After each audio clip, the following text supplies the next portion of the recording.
করিয়েছি আমার ক্লাসগুলোর জন্য। আমি চেষ্টা করব পরের যে ক্লাসগুলো থাকে সেগুলো আমি খুব দ্রুত শেয়ার করার জন্য। তো আজকে আমি ক্লাস 8 নিয়ে এসেছি, যেটা টপিক হচ্ছে ব্লগ পোস্ট ফরম্যাটিং।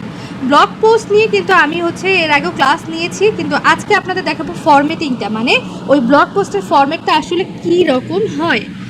তারপর দেখি স্লাইডগুলোতে কী আছে।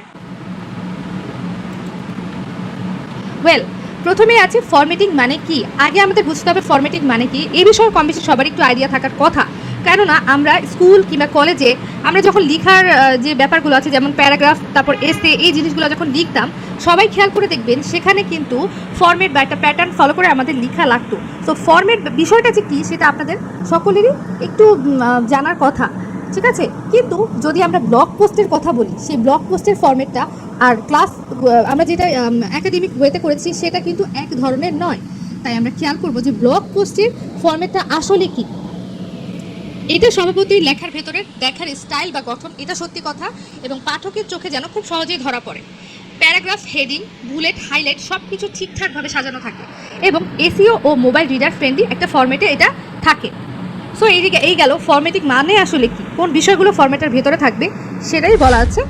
এরপরে স্লাইডে যাই, কি আছে যে ওয়াই ফরম্যাটিং ইজ ইম্পর্টেন্ট। তাহলে ফরম্যাটিং কেন খুবই গুরুত্বপূর্ণ সেটা আমি এই স্লাইডে বলবো। সো একটা ব্লগ পোস্টের মধ্যে কি থাকে, scannability, mobile friendly, SEO friendly, professional impression. এই বিষয়গুলো যখন আপনার ব্লগ পোস্টের মধ্যে আপনি অ্যাড করবেন, তখন আপনার সেই ফরম্যাটটা একদম অ্যাপ্রোপ্রিয়েট হবে। আর তারপরে কিন্তু আপনার সেই ব্লগ পোস্টটা সবার চোখে খুবই গুরুত্বপূর্ণ এবং খুবই মানসম্পন্ন হিসাবে সবার কাছে থাকবে।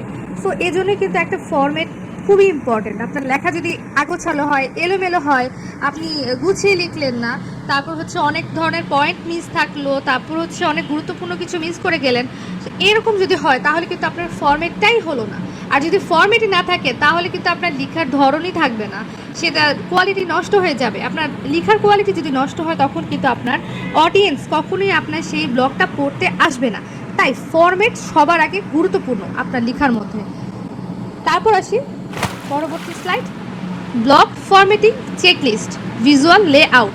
লেআউট বলতে আপনার সেই ফরম্যাটের মধ্যে আপনি কী কী বিষয়গুলো অ্যাড করবেন, এটার একটা ধারণা দেওয়া সবাইকে। যেমন আপনার একটা ব্লগের মধ্যে টাইটেল থাকবে, টাইটেলটা খুব বোল্ড এবং সেন্টার্ড হতে হবে, এবং H2, H1, H2, H3 এগুলো হেডিং। হেডিং বলতে আপনার লেখার যে মূল পয়েন্টগুলোকে হেডিং বলা হয়, ঠিক আছে। তারপর আপনার লেখাটা চেষ্টা করবেন ছোট ছোট প্যারাগ্রাফ 2 থেকে 3 লাইনের মধ্যে কমপ্লিট করতে। অতিমাত্রায় বড় করার চেষ্টা করবেন না, এটা আমি আগেও বলেছি, তাহলে লেখার মান খারাপ হয়ে যায়। তারপর বুলেট লিস্ট ব্যবহার করুন, ইম্পর্টেন্ট ওয়ার্ডস বোল্ড এবং হাইলাইট করুন। যে ওয়ার্ডগুলো আপনার মনে হবে কিওয়ার্ডগুলো খুবই গুরুত্বপূর্ণ বা খুব লাগবে, চোখে লাগবে, সেগুলোকে হাইলাইট করার চেষ্টা করবেন। তারপর ইন্টারনাল এক্সটার্নাল লিঙ্ক এগুলো বসানোর চেষ্টা করবেন। আপনি এটা হয়তো এখন বুঝবেন না, আমি পরে বুঝিয়ে দিচ্ছি। এবং ইউজ শর্ট সেন্টেন্সেস, ম্যাক্সিমাম 20 ওয়ার্ডস। তা বলতে বোঝানো হচ্ছে যে আপনি প্রত্যেকটা প্যারাগ্রাফে বা পুরো লেখাটায় আপনি যে সেন্টেন্সগুলো ব্যবহার করবেন সেগুলো ম্যাক্সিমাম 20টা শব্দের মধ্যে দেওয়ার চেষ্টা করবেন, একদম 20টা শব্দের মধ্যে। এর থেকে যদি আপনি বড় করে ফেলেন কিংবা এর থেকে ছোট করে ফেলেন তাহলে কিন্তু আপনার লেখাটা দেখতে ভালো লাগবে না, বা মানে একটা আছে না যে খুব অর্গানাইজ ওয়েতে থাকবে না, সো দেখতে তখন খারাপ লাগবে, পড়তেও অডিয়েন্স দ্বিধাবোধ করবে। এরপর আসি বিফোর ভার্সেস আফটার ফরম্যাটিং। এটা আমি একটা এক্সাম্পল আপনাদের জন্য দেখিয়েছি, যে একটা ছোট এক্সাম্পল, যে আপনারা অ্যাটলিস্ট যেন বুঝতে পারেন যে আমি এতক্ষণ যে পয়েন্টগুলো নিয়ে কথা বললাম সেটা যদি আমি এক্সাম্পল দাঁড় করাই তাহলে কি হয়। তো এখানে আছে লেফট সাইড একটা ব্যাড এক্সাম্পল এবং রাইট সাইড একটা গুড ফরম্যাট। তো ব্যাড এক্সাম্পলটা কি, দেখেন একটা হজবরল লেখা, পুরো একটা হজবরল লেখা। যেমন আপনি একটা প্যারাগ্রাফ একটা লিখেই গেলেন, এটার শুরুটা কোনটা, এটার শেষটা কোনটা, এটার মানে কোনো গোছানো না, সেরকম যদি একদম র্যান্ডম আপনি লিখে যান তখন আপনার ব্লগটা কিন্তু আর কোনো এটার মধ্যে কোনো থাকছে না, কি বলে, একটা গোছানো ব্যাপারটা থাকছে না, ঠিক আছে। সো লেখা থাকতে হবে খুব ফরম্যাট অনুযায়ী। এখানে কোনো ফরম্যাট ফলোই করা হয় নাই, একদম যাচ্ছে তাই যেমন চাই লেখা হয়েছে। আমরা একটু পড়ি, the digital world is growing rapidly day by day, everyone needs to be updated with new tools and technologies, otherwise they will fall behind in the race. It is very important to use platforms like ChatGPT and AI tools to stay updated and gain skill set. তো এখানে digital ওয়ার্ল্ডে দিনকে দিন এটার চাহিদা যে বেড়ে যাচ্ছে, তারপর হচ্ছে গিয়ে সবার এই টুলের ব্যবহারগুলো, টেকনোলজির ব্যবহারগুলো যে খুব ইম্পর্টেন্ট, এই কথাটাই কিন্তু একদম ইন শর্ট বলা আছে। কিন্তু এটার মধ্যে কোনো মানে জিনিসটা পলিশ না, সাজানো না। এবার আসে গুড ফরম্যাটটা। গুড ফরম্যাটে কী বলেছে? Why digital skills matter today. কেন ডিজিটাল স্কিল এই যুগে ম্যাটার করে? হ্যাঁ, the digital world is growing rapidly. Digital world খুব দ্রুততার সাথে বৃদ্ধি পাচ্ছে। এটা হচ্ছে একদম একই কথা, কিন্তু ওই একই কথা কিন্তু একদম শর্ট ফরম্যাটে দেওয়া আছে। এটা একটু ফরম্যাট ফলো করা হয়েছে দেখবে। তারপর বলেছে everyone needs to stay updated. সবাইকে আপডেট থাকতে হবে। হ্যাঁ, tools like ChatGPT, Gemini and AI আর গেম চেঞ্জার্স। এরা হচ্ছে game changers. ChatGPT, Gemini, AI এই যে টুলগুলো, এগুলো হচ্ছে এরা হচ্ছে গেম চেঞ্জার মতো কিছু হচ্ছে। এই জিনিসগুলো হচ্ছে এখন বর্তমানে খুব চাহিদা সম্পন্ন, এবং এই চাহিদা দিন দিন আরো বেশি বৃদ্ধি পাবে। এই এআই এর যে ব্যাপারগুলো, এটারই কিন্তু একটা সবাইকে গুরুত্ব বোঝানো হয়েছে।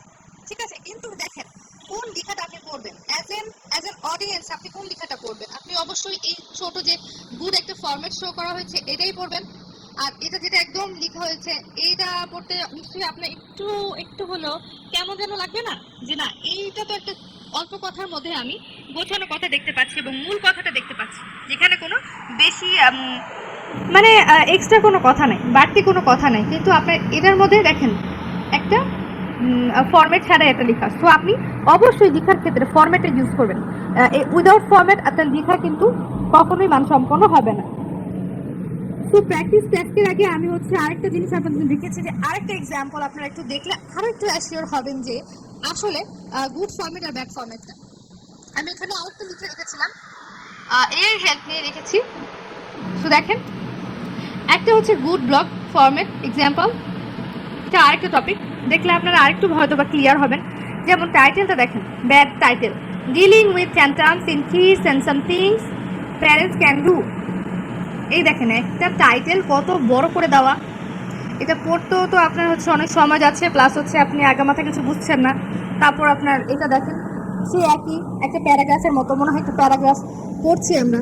তো এত বড় করে এভাবে এলোমেলো করে লিখলে কিন্তু বোঝা যাবে না। কিন্তু এটা বুঝছি যে আমাদের কিস যে আমাদের খুব বিরক্ত করে, তখন আমরা প্যারেন্ট হিসাবে কি করতে পারি, এটা নিয়ে মূলত টপিকটা বোঝা গেল। এবার আসি গুড ব্লগ ফরম্যাটে। গুড ব্লগ ফরম্যাটে কি? 5 simple ways to calm a toddler's tantrum। দেখেন একই টাইটেল, কিন্তু কথা কিন্তু ঘুরায় ফিরে একই আসলো, কিন্তু কতটা সুন্দরভাবে গোছানো ওয়েতে লেখা হয়েছে। 5 simple ways to calm a toddler's tantrum। মাত্র 5টা সিম্পল ওয়েতে আপনি একটা টোডলারকে কিভাবে শান্ত করতে পারবেন, তার বিরক্তি থেকে হচ্ছে গিয়ে মুক্তি পেতে পারেন। সো এই 5টা সিম্পল ওয়েজ দেখা হচ্ছে। যখন এখানে নাম্বার ইউজ করা হয়েছে তখন আপনার টাইটেলটা কিন্তু আরও বেশি একটু মানে এক্সট্রা অর্ডিনারি হয়ে গেল না, অনেক সুন্দর দেখাচ্ছে। কিন্তু আর কত ছোট কথা, অল্প কথায় আপনার গুছিয়ে মূল কথাটা বলা হয়েছে। সো এই জিনিসটা সবসময় ফলো করবেন, যে টাইটেলটা হয় সেটা যেন আপনি কিংবা আপনার অডিয়েন্স একদম ছোট কথা, অল্প কথায় আপনি সবার দিকে আপনি হচ্ছে দৃষ্টি আকর্ষণ করতে পারে আপনার টাইটেলটা দেখে, এরকম কিছু একটা। তারপর আসি ইন্ট্রোডাকশন। ইন্ট্রোটা দেখেন, every parent faces tantrums but the good news is there are gentle ways to handle them. So প্রত্যেকটা প্যারেন্টই ট্যান্ট্রাম ফেস করে, এবং গুড নিউজ হচ্ছে এটা যে এটাকে থামানোর জন্য, তাদেরকে কন্ট্রোল করার জন্য হচ্ছে কতগুলো ওয়ে আছে। So here are 5 simple tricks you can try today. তো এখানে 5টা ট্রিক্স বলা হয়েছে, আপনি এখনই করতে পারেন। এই দেখেন, এই যে এতগুলো প্যারাগ্রাফের তো কোনো দরকারই নেই। যখন আমি অল্প কথাগুলো বলে ফেলছি তখন আমার মনে হয় না যে বাড়তি কথা বলা দরকার। সো এখানে কিন্তু একটা সুন্দর ফরম্যাট ফলো করে লেখা হয়েছে, যেটা আমি কিছুক্ষণ আগে আলোচনা করেছি। সো আপনারা চেষ্টা করবেন এই ফরম্যাটটা ফলো করার। আই হোপ আপনারা বুঝতে পেরেছেন। সো নেক্সট চলে যাই প্র্যাকটিস টেস্টকে। নিচের টেক্সটটি কপি করে 3টি পয়েন্ট ফরম্যাটিং অ্যাপ্লাই করেন। Add headlines H2 or H3, break long paragraph, add 2 bullet points and 1 CTA line. So আপনারা হচ্ছে হেডিং 2 or 3 দুইটা পয়েন্ট আপনারা সাজানোর চেষ্টা করবেন। লং প্যারাগ্রাফটাকে শর্ট করার চেষ্টা করবেন, মানে যেটা ফরম্যাটে আমি দেখানোর চেষ্টা করেছি সেটা করার চেষ্টা করবেন, এবং 2টা বুলেট পয়েন্ট আপনি দেওয়ার চেষ্টা করবেন, সাথে একটা সিটিএ কল টু অ্যাকশন দেওয়ার চেষ্টা করবেন। এগুলো আমি প্রিভিয়াস ক্লাসে বলেছি, আপনারা লাস্ট ভিডিওগুলো একটু দেখার চেষ্টা করবেন। তারপর যদি কেউ না জানেন ফরম্যাট, তাহলে কিন্তু আপনার লেখা কেউ পড়বে না, এটা সত্যি কথা। আর আমার পরবর্তী ক্লাসগুলো যদি দেখতে চান তাহলে অবশ্যই সাবস্ক্রাইব করুন জেরিন একাডেমি, এবং পরের ক্লাস ব্লগ পোস্ট এসইও এবং প্র্যাকটিস টেস্ট পোস্ট করুন কমেন্টে কিংবা ইনবক্সে। ততক্ষণ পর্যন্ত আসসালামু আলাইকুম সবাইকে। থ্যাংক ইউ আমার ক্লাসটি দেখার জন্য।